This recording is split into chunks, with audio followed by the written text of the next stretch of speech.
Coming up on Tech News Weekly, Emily Forlini is here. We start the episode by talking about a PowerSchool breach. Then we talk about a Subaru hack. After that, Patrick Holland of CNET joins us to give us the lowdown on the Galaxy S25 lineup after Samsung's Unpacked event. All of that coming up on Tech News Weekly. Podcasts you love. From people you trust. This is Twit. This is Tech News Weekly with Emily Forlini and me, Mikah Sargent, episode 371, recorded Thursday, January 23rd, 2025. A look into the Galaxy S25 Ultra. Hello and welcome to Tech News Weekly, the show where every week we talk to and about the people making and breaking the tech news. I am one of your hosts this week. My name is Mikah Sargent, and as is the way of this show, we are joined by an awesome guest host. This week, we've got Emily Forlini back with us. Hello again, Emily. Hello. Good to see you. How are you? I'm good. I'm in the office in New York today, hence my blander than bland background. But you're making up the slack because yours is cool. Thank you. I've been working on it, so I'm glad you think so. What is the texture actually? I'm curious. It's actually a custom texture I created myself. Oh, you don't say. I do say, actually. It's with the help of the wonderful Burke McQuinn. You start with a semi-gloss base, and then you take flat paint of a slightly lighter color and sort of dry brush stroke over it. And that helps to pull the light. So before I had the texture on there, those lights really just stayed like right at the top of the frame. But with that, you can see it kind of coming down almost to this level because of that flat paint that's there. So yeah, that is super cool. Did you do a crafting corner special on that? I should have. Why? Listen, I need to consult you about everything before we do it, because you've inspired me to create some new devices. You know, I should have thought about that for the show. You need to keep me in your back pocket. That's for sure. Exactly. I am excited though to talk to you this week about something that I think we always kind of chat before the show to figure out what we're going to be talking about, and we both kind of came to a conclusion that more people need to know about this because it's a big deal, and it has to do with PowerSchool, which many of us have at least heard of, if not been a part of in some way. So what's the story? Yeah, so this is a really good example of a data breach. If you're kind of looking to learn about data breaches and you're like, what the heck is going on and how does this affect me? So PowerSchool is a record keeping system that over 60 million kids, parents, teachers in the US use. It's something that sometimes you have to have an account to enroll in the school. It will have your name, your date of birth, your grades, your siblings' names, your parents' names, your address. In some cases, your social security number or relevant medical records. So it's just this kind of mega tech education platform that everyone's using.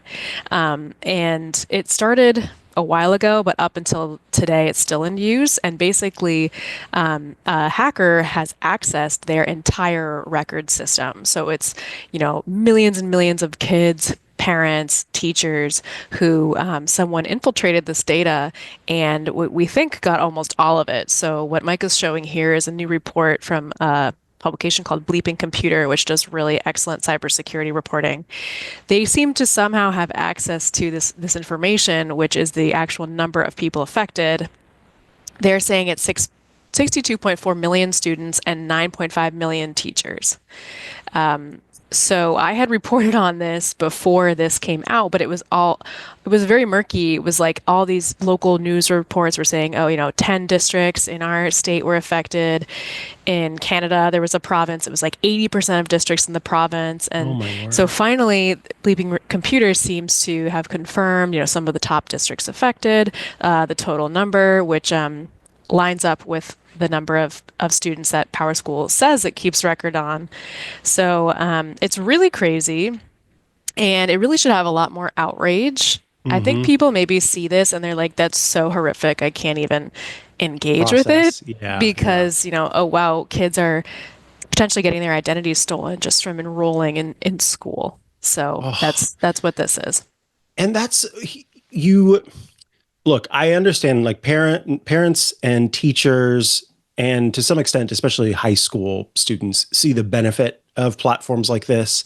Growing up, I can remember the system that the teacher used that had the grade books and the attendance and all of that built into one. And it gave parents the ability to communicate with the teachers and teachers to communicate with the parents. And so everybody hops on board with these platforms. And it's not like if you were a company that works in one version of cybersecurity and you hire a company or you hire like the software from a company that works in another form of cybersecurity. In that case, that the first company is going to do its due diligence with the other company.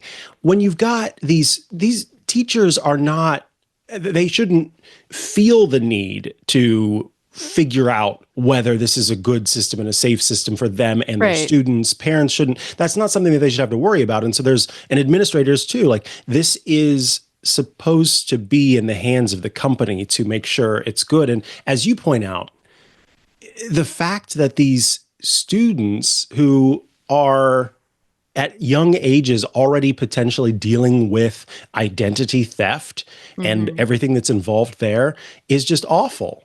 It And is. it's cumbersome, and it is you never know when it's going to pop up again. It can come at any time, and you are just going, oh, I suddenly am trying to buy a car and I can't because somebody stole my identity 7 years ago. That's Right. awful. Right. And it's just it feels like a big failure. Like, oh wow, we failed to protect these kids who are Mhm. in public schools and private schools. This is not just a public school system. We kind of failed to protect teachers, and meanwhile, teachers are getting flack all the time for like, oh, your job's so manual, or the school is not tech forward, and schools are so inefficient, and why does it take teachers 8 hours to grade all night, and then they demand more pay, and there's like all this controversy, and it's like, well, they tried to make it more technical, and then this happened. Mhm. It's just a sad situation. Now, do we know the, and you may have mentioned it and I missed it. Do we know what type of information it actually was? Have they broken it down into, we're looking at, full, I mean, because I think about too, in elementary school in particular, the teacher would put little notes in the grade Right. cards, right? And that stuff. I mean, I'm thinking about what if Let a me kid look. wants to become a politician someday and Right. this data is out there and it shows that in middle school they got into arguments with people or something because that information was made available Right. by way of these data breaches. Yeah, so I've been combing through. There's a lot of Reddits about this, about three Mhm. different Reddits. There's like the K through 12 Reddit, there's IT school administrators Reddit, because all the IT people are trying to figure out, what their school asks people to enter in the system and therefore what was stolen. And there's like Google Docs that IT administrators are looking at on how to figure out what's going on. But like I said, I mean, I found over 50 districts that were affected just in the work I did combing through local news reports to figure out the scale of it. This was before that reporting today. But there's one school in California that publicly disclosed what was stolen. So I will read off everything that was stolen from them, and it varies by school. Mhm. But so they had student name, student ID, date of birth, date of enrollment, ethnicity, home address, home phone, grade level, gender, enrollment status, name of mother and father, registration PIN, guardian email address, Oh. emergency contact, graduation year, GPA, phone, doctor phone. And then for staff, it was name, email, home address, home phone, ethnicity, and their PowerSchool login. So that was this one school. Great. So Yeah. in that one school, then what you've got on the student side is, oh my goodness, there's so much there that can be Yeah. exploited. And I particularly think about the new versions of social engineering where someone claims to be, the child or the grandchild of this person they're talking to, and oh, I'm in jail, I need to be bailed out, and you just need to send the money here, Hmm. or some semblance of that. And these things can wait in the pocket for a long, Right. long time. And then on the other hand, on the staff side, it seems like there's less information there, right? But when we're talking about PowerSchool login, does that mean Right. username and password? Right. Because I know that not all of my teachers were using password managers with pseudo random passwords, and Yep. probably their login at school is very similar, if not the same, as their logins to all their other accounts. This is Hmm. very bad. Right. And I also saw in some Reddits that it's not just current students, it's just all students who the school has Oh, ever Lord. logged. So it might be you, it might be me. I don't know when my high school started using PowerSchool. Or yeah, I don't know when it was founded, but it's that makes it personal. It's like you don't have to just be a parent of a kid to wonder if this affects you. It's kind of crazy just like how they figured this out. So this came up in December. And PowerSchool as a company, I guess, got notified by the hacker. Then the hacker asked them to pay a ransom. Of So course. yeah, right. So they paid who knows how much money. I don't think that's been disclosed. And then all they know is that in exchange for that money, the hacker like, showed them a video of them deleting the information. So the New Jersey cybersecurity, state of New Jersey cybersecurity portal was like, well, there's not actually really a way to confirm that they actually deleted it. So the New Jersey is conducting their own investigation. I'm sure many states around the country are conducting their own investigation. I reached out to the federal education department and they said, oh, well, please direct your questions to PowerSchool. It's just very kind of piss poor that we don't even have a full list of administrations and Yep. districts affected. We don't even know the data. And PowerSchool says that they're contacting each school directly, but it seems to me like there's just a lack of awareness about this, especially because what TechCrunch calculated was that 75% of students in the US are in this system. Great. Yeah. See, and we talked before about how when a company is so big that it becomes the default, which is what it sounds like, Hmm. for most systems, then you run into issues like this. Like Right. if every school is using PowerSchool and PowerSchool gets breached, and it's from both sides too, because you think about who are the hacker's going to go after, but the big fish.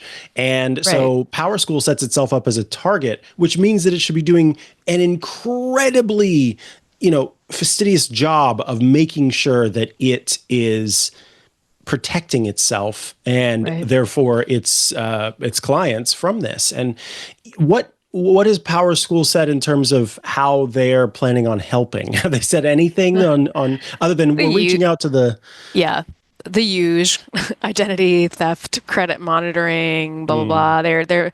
Their big point, their big saving grace or saving face is that oh, not every school collected social security numbers because that's the big piece of information. So they're reiterating that in their communications. They are saying they're investigating. They did not confirm or deny the numbers to me in that Bleeping Computer report. They have a website set up. They are contacting schools. It should be treated as a total disaster for them because it's mhm. completely undermines the integrity of their product. So I really hope they're working on it. Seems like they are, but it's there's not a lot of specifics, and I do feel like there should be a little more heat on them just Yes. to figure this out, and everyone should be talking about it. Yeah, I absolutely agree. It is kind of weird that, it was a bleeping computer article, Yeah. and then, you also wrote about it, Hmm. and that it's not coming across every single news desk, or if it is, that it's being ignored, I guess, because this Right. is, yeah, as you said, the big number there, 75% estimate of students Yeah. in the US. And then that means that probably 75% of teachers then too in the Right. US would be impacted. So this is a lot of people in the United States who have Hmm. been impacted by this. And it's a successful platform. It's a public company. It was purchased by Bain Capital last year. The the money wheels are turning for this Hmm. platform. And when something like this happens, I mean, you can't blame business for everything, but this really calls into question like you're making money off of this, just this data and these kids that are kind of in your hands and you didn't protect them. You failed to.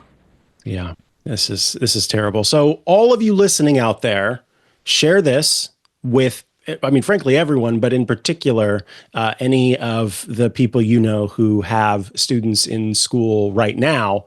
But again, this could also include students who have been enrolled at some point. Right. And in the US, given that you are required to provide an education to those 18 years of age and younger, that accounts for a lot of people, frankly.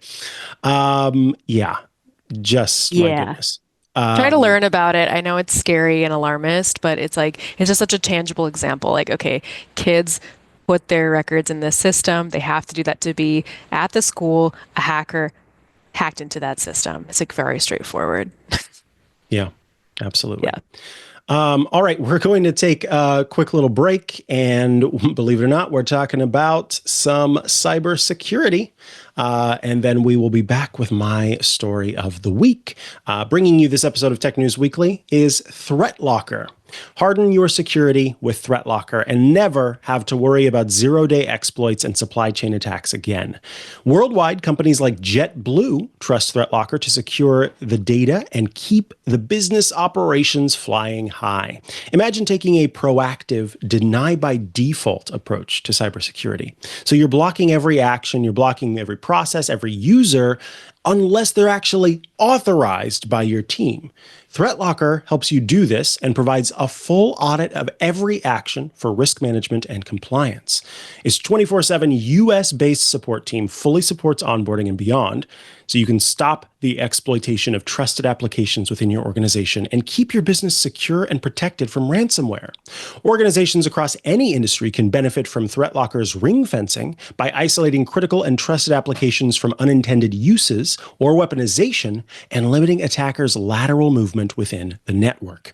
And Threat Locker works for Macs as well. Get unprecedented visibility and control of your cybersecurity quickly, easily, and cost-effectively with Threat Locker's Zero Trust Endpoint Protection platform. Get a free 30-day trial and learn more about how Threat Locker can help mitigate unknown threats and ensure compliance. Visit threatlocker.com. That's threatlocker.com. And by the way, for a limited time, you can visit zerotrustworld.threatlocker.com and use the special code we have, ZTW Twitch25, to save $200 off registration for Zero Trust World 2025. So that's ZTW Zero Trust World Twitch 25. Get access to all sessions, hands-on hacking labs, meals, and an after party. The most interactive hands-on cybersecurity learning event, I think those folks we were just talking about need to attend this, of the year is happening February 19th through the 21st in Caribe Royale, Orlando, Florida. Be sure to register with code ZTWTWIT25. And thank you, Threat Locker, for sponsoring this week's episode of Tech News Weekly. All right, we are back from the break and continuing on with talk of cybersecurity. This story ended up kind of making me drop my jaw a little bit because humans are a problem. Like, Yeah. look, I know computers are also a mistake at times, but humans are just the weakest link in so many cases. So, all right, let's start this from the beginning. First and foremost, it's important to understand there is kind of, in my opinion, cool group of hackers who are solely focused on, not solely focused, but very focused rather, on cars and kind of automotive industry exploits and looking at and exposing the different systems that these cars use and the exploits that are possible with them. And one of these individuals is Sam Curry, who is a security researcher. And Curry said, "Mom, I'm going to buy you a car, but here's the deal. If I buy you a car, then you need to let me try to hack it." And Curry's mom said, "Yeah." And so Sam Curry bought his mom a Subaru and just was able to get around to attempting to hack it in November while visiting for Thanksgiving. This is in the Wired piece. and basically was looking at different ways to go about exploiting it. So what Curry and Curry's friend did, or colleague did, was they kind of, poked around looking at different systems within the vehicle and used Subaru's sort of emergency access technology, but also just sort of the car's inbuilt system called Starlink, not to be confused with the other Starlink, but Starlink, which is part of Subaru, and discovered that when using Starlink, the system reached out to a website, SubaruCS.com. So they went to SubaruCS.com and started looking at how the site worked and what it was. And it turned out to be kind of an admin database. And when they went there, they figured out that all they needed to do to reset an employee password was to type in an employee email. And let me be clear with what I'm saying here. It wasn't the standard thing where I go to a site, I click the forgot my password, I type in my email, and they send me an email to reset my password. No, you just needed to have the the employee's email, okay? And then there's a little bit more that's involved, and I'll explain that in just a moment. But all they needed to do was go to LinkedIn and find one of these Subaru employees who had listed their Subaru email, and then they typed that in. And then you go, okay, Mikah, but here's the thing. They're not going to be able to gain access because Subaru CS, don't you worry, the site makes you type in the answers to security questions. So, well, they're stuck there, right? They type in gooftroop97@subaru.com and hit enter. And then there are two security questions. What's my favorite flower? And how do I like my eggs? Can't get in. No, they can get in because the website, literally, you just practically right click and choose show page source. The website checked the answer of the security question with plain text responses that were stored in the code. So Tulip and Scrambled remember that was what's my favorite flower and how do I like my eggs? I'm following. Were in the website's code right there available to them. At which point they pop into the admin site where they are able to get a bunch of information about the individual who purchased the vehicle, the standard kind of information, get access to I believe even the license plate, get access to the state that they live in, get access to their home address if they put that information in, and loads more. But most importantly, and most disturbingly, they were able to gain access to every location that the car pinged while it was in transit. So, or I guess not even while it was in transit, but while it was, registered with that account. So they were able to look at the mom's Subaru account and see where she went to the doctor, guess who her friends probably were, see where she went to church, and even where she parked, if she parked in the same location every time. They were able to, with this access, unlock the car, make the car horn honk, start the car. And this database, or this not database, but this site was not just because I have my mom's information that I'm able to access this. If they had enough information about any other person, they could also access that person's vehicle. So they reached out to Subaru and told Subaru this was up. And Subaru said, right, that's bad. That's real bad. And they fixed it. But here's what Shaw and Curry, the researchers, have said, which is that sure, they fixed it so that now it's not as easy to hack it. But let's be clear that Subaru employees still have this carte blanche access to all of this data. and that Subaru is storing this data at least up to a year, which was how long the mom had the vehicle. But they tried to claim, or they did claim, the company claimed that the reason for this is so that an employee is able to call, emergency services to your location. Sure, give them live access to my location if I hit the button and say I need emergency access. Don't give them a year's worth of information about where I've been. And the company, of course, said, well, they sign NDAs, they pass these security checks, they do this, they do that. That only matters as long as it matters because, again, humans. So I wanted to hear your take on this, Emily, as someone who is, who knows a lot about cars, and especially as we look at electric cars and the ongoing computerification of these electric cars. Yes. Does this surprise you at all? And kind of, what's your thought? What are your thoughts? Yeah, so when you sent me this, I was like, oh, this sounds like something I wrote about that with Kia. And actually, it's the same group that did this with Kia. These two researchers, the Curry guy was on both studies. And yeah, just being able to remotely access the car and data about it, and then also make it do things like honk, unlock, lock.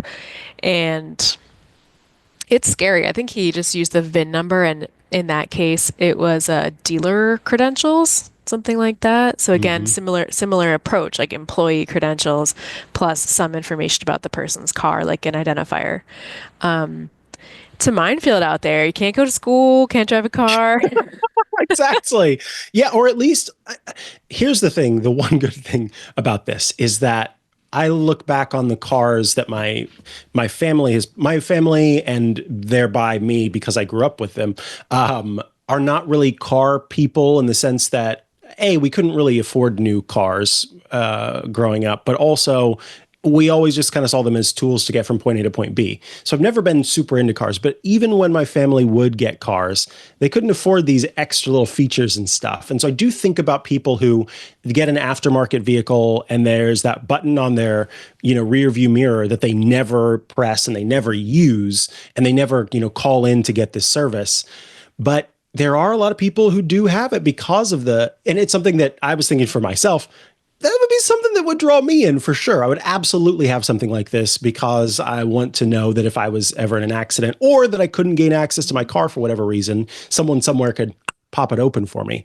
But this is what you expose yourself to. And I think the big thing here is that these companies have been doing this for some time. And while it may have started out as a means of helping the consumer, suddenly you realize you've got this delicious database of very expensive, or valuable, I should say, data that maybe, those services that want to grab that, who are willing to pay quite a bit for it, start to sound pretty good. And then you start to look at them and go, well, maybe we do hand over this data. And, the thing that really stuck out for me and stuck out for these researchers is what they talked about in this, where what happens if this data is suddenly made available in instances of someone needing to have an abortion, or trying to find out if they are participating in protests, or if they go to church. Any of these things could be something that is looked at because that data is being stored, right? And I think that's the big problem here, is how much of this fine-grained historical data is available. That's the problem that at least I have with it. They're looking at a lot of car manufacturers, which I'm happy that they're doing. And now it makes me really want you to interview this group, because I know. I hope you can get in touch with them. I'll try. What I would be curious about, just with how much I report on this type of thing, like if someone did launch a new car that had a cool modern design and a cool interior, but 1995 technology, like would it sell? I mean, because as long as you can fill it up, or you can plug a charging cord into it, like you can do those things in a rudimentary way. Like I wonder if people would buy it, or we're all just going to keep buying these super techie cars and being so proud of them, and then complaining about data collection in society. Like, is there any way to put our feet to the fire here or like launch a compelling product and see if it would actually take off? Or do we The just love dumb the car. tech? The dumb car, but like cool in a Yeah, way. the cool dumb car. Exactly. Because Well, people that's want to buy cool stuff. Let's be and honest. Like, people, yeah, yeah, we get a lot of requests for us to give people suggestions for what they call dumb TVs. They don't want the TV that connects to the internet because that is another right. data collection place. And those people are very techie people. They're aware of what that tech is doing. And so they want a good dumb TV. Right. So give me the great panel, take out the Wi-Fi chip, and we're good to go. Right. And so, yeah, I think you might be onto something when I think about all of the people I know who complain about, well, I used to be able to take out the carburetor and Right. switch out. Now everything's in a computer. So maybe that's me when I'm like 20 years from Are now. those your friends? Do Those we are my need, friends. do Yeah. we need to My poor friends. do a health check? Yeah, you're right. I should check on them. I'll give them a call after this. I know where they all are because I've looked at their location data. They all drive Subarus. No. They're at the So mechanic right now. yeah, exactly. Fix this for me. Anyway, I look forward to maybe reading a piece from you with these folks, but more You should. importantly, um, if folks would like to stay up with what you are writing about, where do they go to do that? So you can definitely find all of my pieces at PC Mag. I just have a bio page. It's Emily Forlini. I'm also at Emily Forlini on all social everything. I am leaning more into Blue Sky these days, so that's where you're going to get most of my personality and my honest thoughts. But sometimes I do dabble in the other platforms. It's just speaking of minefields, feels a little crazy right now in social media. So I'm on it. You can find me everywhere. It's evolving. Yes, indeed. Well, thank you so much for being here with me today. Always a pleasure to get to chat with you. And we'll see you again next month. Yeah, it was fun. See you in a month. Bye. All right, take care. Alrighty, we're going to take another quick break before we come back with the latter half of the show. I am excited to bring on an individual to talk to us about what Samsung announced, and maybe, just maybe, you'll get a first look at one of the devices that was announced. But let me tell you about Melissa, who's bringing you this episode of Tech News Weekly, the trusted data quality expert since 1985. With Melissa's launch of the Melissa Address Validation app in the Shopify App Store, Shopify Plus merchants now have access to a critical data quality tool directly from the address expert. And honestly, as a person who makes purchases online and who likes to do it through Shopify, like you immediately know the system, right? Then I go to type in my address and I don't have to finish the whole address and I don't have to type in zip codes and all, because they're using a tool that automatically pops that in. Oh, it's great. And that's what the Melissa address validation app does. Here are some of the key features. Real-time address validation. So customers are immediately notified if the address they enter contains errors or needs corrections. It prevents shipping delays and of course reduces return rates. And when I'm after whatever it is I've ordered, I don't want some address typo to get in the way.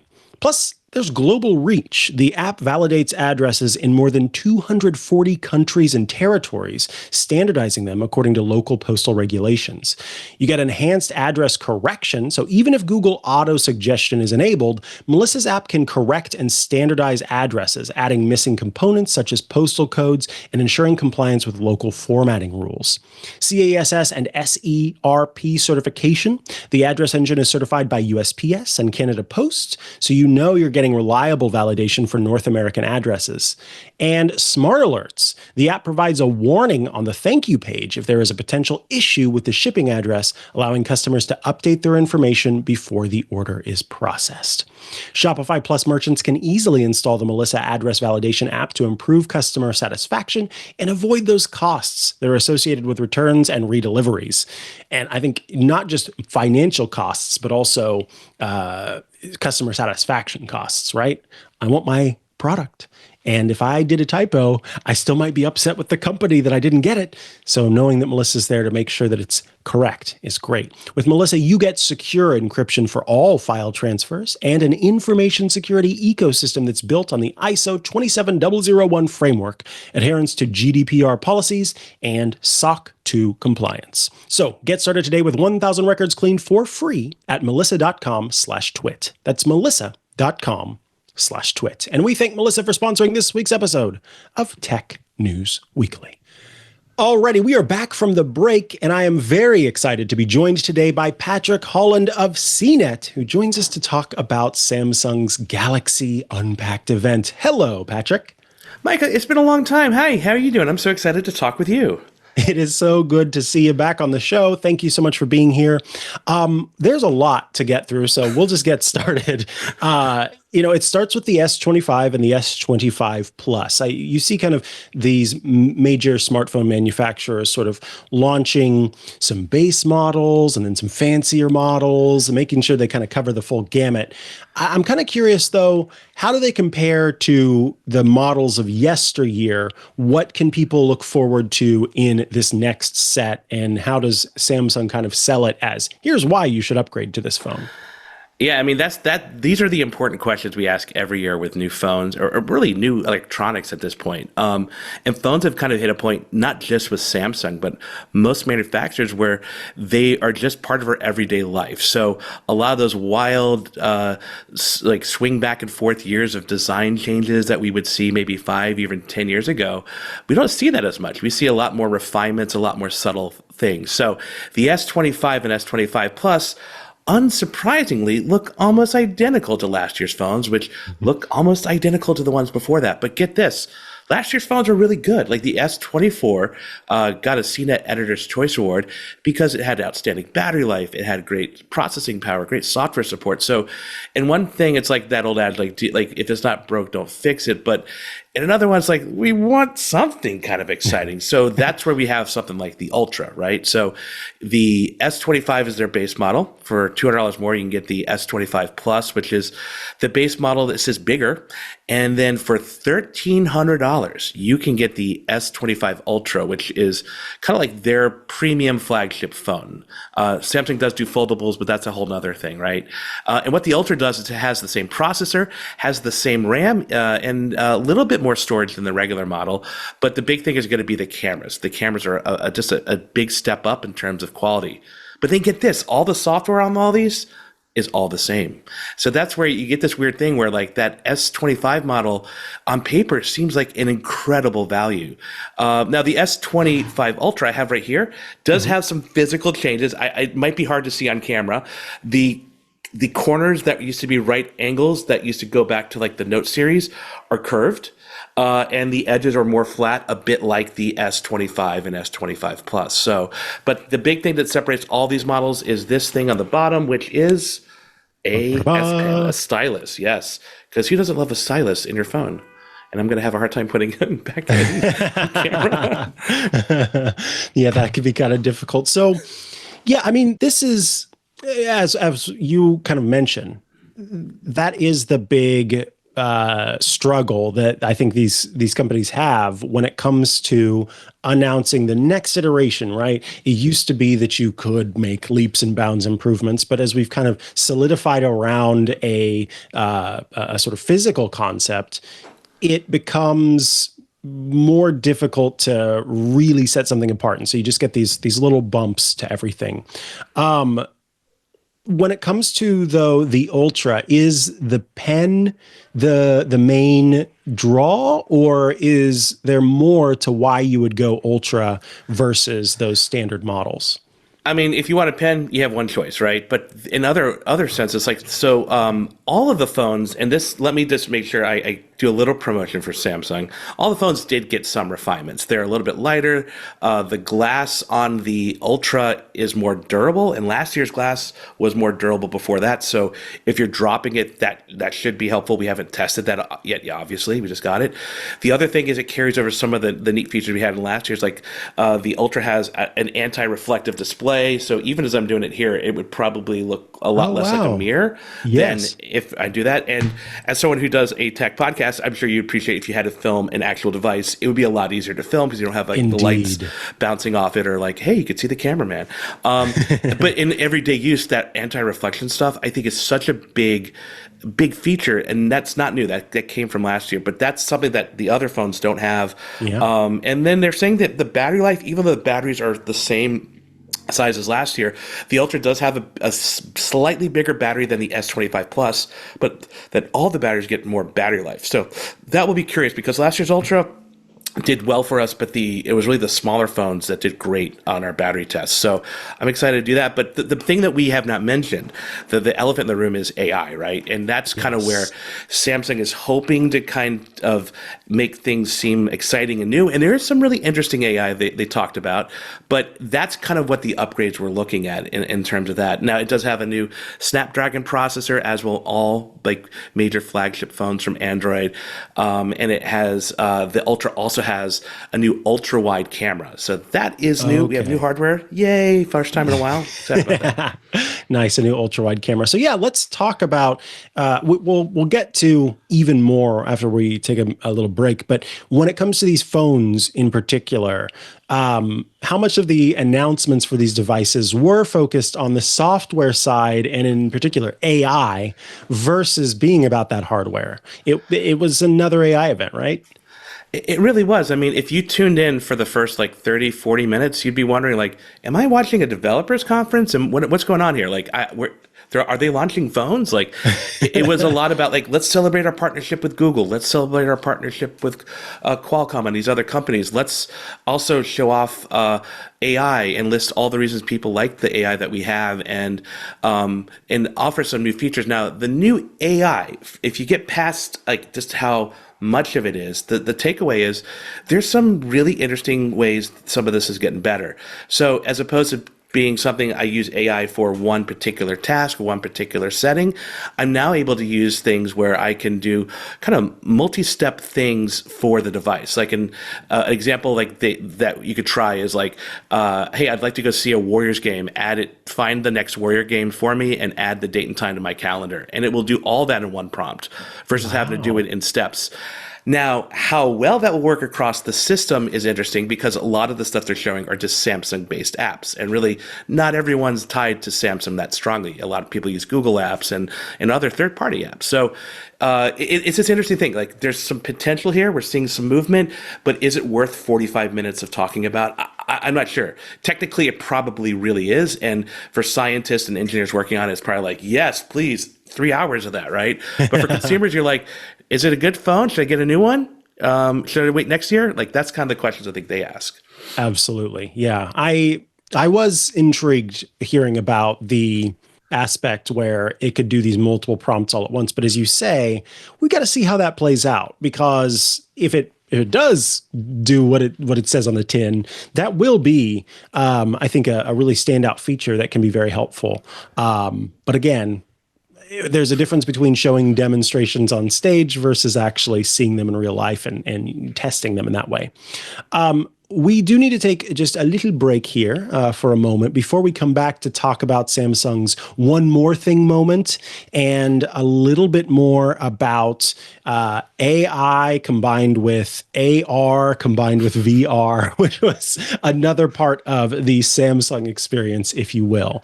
But I want to tell you about Club Twit at twit.tv/Club Twit. Right now, we're offering a 2-week free trial of Club Twit. So all you have to do is head there to sign up, and when you do, you will gain access to ad-free versions of all of our shows. You'll gain access to the Twit Plus bonus feed. You'll also gain access to the Club Twit Discord, a fun place to go to chat with your fellow Club Twit members and also those of us here at Twit. The video versions of our Club Twit shows are also available to you as a member of Club Twit, so be sure to join for that as well. And if you are already a member of Club Twit, twit.tv/Club Twit/referral will let you refer your friends to earn months of Club Twit for free. So again, head to twit.tv/Club Twit or scan the QR code on the screen to check that out. Alrighty, back from the break, we are joined by Patrick Holland of CNET, who is here to talk to us about the Unpacked event. And we saw a nice little hey, we've got something else moment with a little bit of detail. What is the S25 Edge? Is it vapor hardware, or is it a real thing that's coming out? Okay, well, can we talk about the one more thing moment is what people are calling it, alluding to Apple. But normally when you have a one more thing moment, you don't have like a fake ending, right? So it's normally like, hey, and by the way, we actually do have one more thing to show you today. And then you keep it going. What Samsung did was kind of like a DJ at a nightclub. They kind of everything just kind of stopped. They even had fake credits rolling, at least inside the auditorium they did. Wow. And then like I'm looking at like CNET Abrar Hidi, and we're like, what is going on? Like as a theater director, I'm like, you've not built the tension to have this release. And the next thing you know, they're showing off this new product called the Galaxy S25 Edge. So we have the S25, which is the regular model, the slightly larger version, which is the S25 Plus, and then we have the S25 Ultra, which is this one, right? It's the big dog, it's the expensive one, the premium.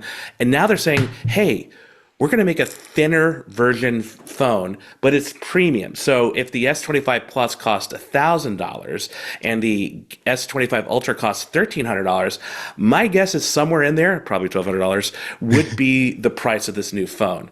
Now, this new phone, is it real? It is. And then in the demo area, they had it hanging dramatically off one of those like stands you might use to hang your microphones on, or like a banana, right? Yeah. To show off how thin it was. And everyone's tripping over themselves to get a photo of it. But in terms of thin, it's like, yeah, it looks thin, but you know what? We've saw images of Oppo's new phone, which looks even thinner. In terms of when does this release, we don't know. It's going to be later this year, probably in the first half of the year. But beyond that, that's really the detail we have about this phone. So it was exciting. It kind of made up a little bit for that first half, which was very technical, very in the weeds about AR. It was AR actually. We're going to talk about that in a moment, but also AI, excuse me. But then, yay, we have some hardware to talk about. And then, hey, this thing that we're really excited about, we show you, we're not going to talk more about it. You're like, wow, well, why are we here? So yeah, that's interesting. It makes me wonder too if what's the reason for it not being released with everything else, if they really were just trying to build that suspense, or if it's a matter of manufacturing delays. What's going to make this phone stand out, as you said, with this thin form factor. And then you start asking about, well, what's the battery life on something like this? Are we still counting on good battery life? So that will be interesting. And this is one thing that I didn't mention ahead of time, but I saw something about the Qi charging in these devices. Can you tell me a little bit about that? Oh, I would love to tell you about it, because you're talking my game, Micah. So basically, there's these different standards. One is called Qi, which is QI, and one is called Qi 2. And Qi 2 is the latest standard. It came out a year, maybe even a year and a half ago. And all this means is that phones that have this standard can support 15-watt wireless charging. Great. These phones do that. However, another aspect of the Qi 2 standard is this magnetic profile. So if you're familiar with any of the iPhones in the last 2 years, they have a thing called MagSafe charging. And essentially, the Qi 2 magnetic profile is the exact same magnetic placement on the phones. Up to now, I believe the only phone that has been released with this is the HMD Skyline phone, which, what is that exactly? So for Samsung to have at least the charging capacity on here is great. But what they do now is they actually sell a case that has that magnetic profile in it. So you could put the case on the back of the Ultra, and then I could put this, in theory, on a MagSafe charger. They had a very similar looking MagSafe charging stand with the phone on it, a watch, and I believe the Galaxy Ring. So that looks really cool. They had a little wallet accessory you could attach to it. But does the phone naked have magnets that I could do that with? No. Got it. Okay, that makes sense. Thank you for clarifying that. Because it's all about magnets. Boy, it's all about the magnets. How do they work? All right, let's round things out here with the conversation around, is it Project Muhan, and the kind of the technology that, of course, had been seen before, but there were some demos, yeah. Kind of. So there's a lot of how to say this? Like, so VR for years, we think of the headset, we think of playing games on it, and there's always been pass-through cameras, right? I think Apple kind of really made that pass-through camera kind of to the forefront with the Vision Pro last year.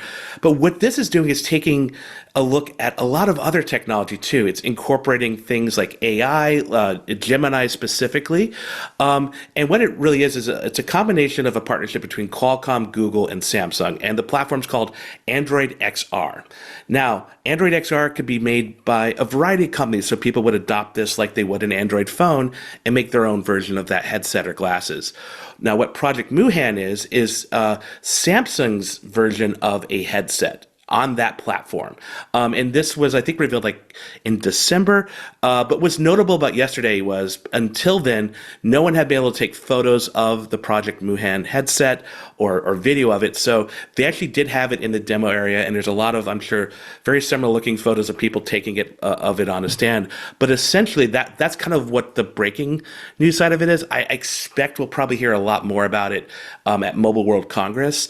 But what's really fascinating about it is some of the features on these phones are kind of tied to that, because it's not all about VR and AR. It's about Gemini. It's about Project Astra. There's going to be an app on these S25 phones.